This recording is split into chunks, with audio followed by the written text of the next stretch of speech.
Ang ganda. Yan na lang talaga yung masasabi mo kapag nakita mo itong couple bracelet na personalized with initial nga po. Ito yung akin, ayan o, suot-suot ko na siya. And tignan nyo naman, sobrang minimalist ng style niya compare sa mga personalized na couple bracelet na nakikita natin. Ito, initial lang talaga yung ipapalagay mo.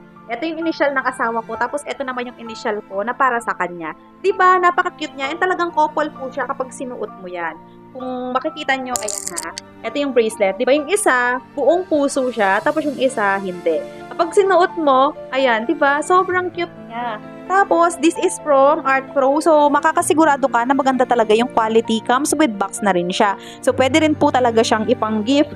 And kung gusto nyo naman ng medyo makapal or gusto nyo yung buo, yung name, yung ipapalagay nyo dito, meron pong option dyan. So, pili na lang kayo. Meron dyan na malaki yung nandito para buong pangalan yung ipapalagay nyo. So, pili na lang kayo kung trip nyo yung full name or initial, yung link nasa yellow basket.